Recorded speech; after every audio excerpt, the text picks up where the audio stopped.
आप ध्यान में चढ़ाई उसकी होने लगी। गुरु चेला दोनों साथे हैं, मुलाकात नहीं होती है। जिसको भूख लगता है जंगल चला जाता है उठ करके, अब फल तोड़ करके खा लेता है और आके बैठ जाता है। एक रोज महात्मा जी ध्यान से उठे, राजा के चेहरे को देखा राजा अब गिरने वाला नहीं है, राजा गहराई में उतर गया है।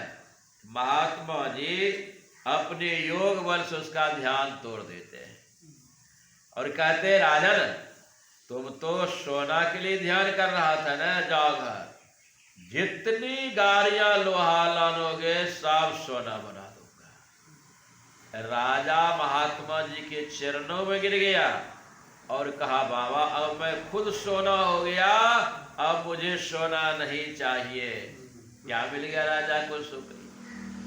जो सोना के लोभ में रानी पटरानी सब कुछ छोड़ा, राजपाट सब छोड़ के आया था, वो राजा अब सोना नहीं ले रहा है, अब मैं खुद सोना। आंतरिक ध्यान में जो सुख मिलता है वह संसार की किसी वस्तु में सुख नहीं।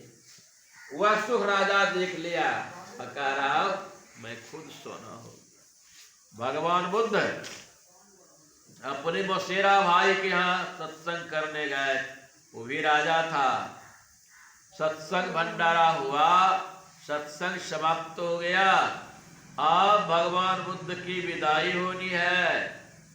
राजा सोचा कि मेरे यहाँ भगवान आए, मैं कोई सेवा नहीं कर सका। तो राजा अब सोच रहा है अब मैं क्या करूं, अब तो इतना तो कभी कोई सेवा किया नहीं, अब क्या कर सकता हूं। तो याद पड़ गया राजा को, भगवान बुद्ध की आसनी पर दृष्टि पड़ गई का एक सेवा बचा है। भगवान जैसे उठ के चलेंगे, आसनी उठा के हाथ में ले लूंगा, अब भगवान के पीछे पीछे चलूंगा तो ये सेवा हो जाएगा।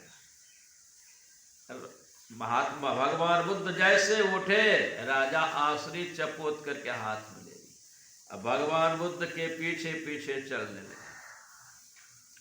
7 फाटक के अंदर राजा रहता था। 2-3 फाटक पार कर गया, महारानी ऊपर से देख रही थी। उसको लगता है कि आज भगवान के साथ साथ राजा वेणु बन ही चला जाएगा। आवाज लगाती है कि आर्य पुत्र चले तो जा रहे हो, मुझे मत भूलना। सुन करके राजा घूम करके देखा कि रानी कुछ कह रही है, सुन लिया और पीछे पीछे चलने लगा। ठीक के राजा वेणु बन चले गए भगवान बुद्ध के साथ साथ। रास्ते में कैसे कहते आसनी पकड़िए हम लौटते हैं, तो वेणु बन चले गए। तो भगवान की आज्ञा हुई कि सबके सब बैठो ध्यान में। ध्यान का समय हो गया, सब बैठा, राजा भी बैठ गया। राजा जब सिमटने लगता था अंदर की ओर, तो राजा को रानी वाली बात याद आ जाए कि रानी कही है मुझे मत भूलना।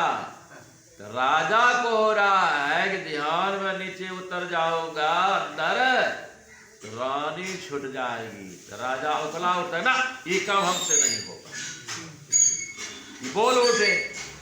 तो बगल वाला साधक जाकर के शिकायत किया भगवान बुद्ध से कि भक्ते नया साधक जो आया ऐसा बोलता का बोला करो। बोला के लाया, पूछा तुम ऐसा बोलते हो? कहा ऐसा क्यों बोलते हो? राजा कहा भक्ते में आपके पीछे पीछे आ रहा था तो मेरी रानी आवाज दे करके कही थी कि आर्य पुत्र चले तो जा रहे हो, मुझे मत भूलना। तो वही जब अंदर धसने लगता हो तो मन में होता है रानी छुड़ जाएगी, इसलिए ऐसा बोलता हूं। भगवान बुद्ध क्या किए, राजा को अपने योग बल से स्वर्ग लेके चला, हजारों अप्सराओं का दर्शन कराया। का देखो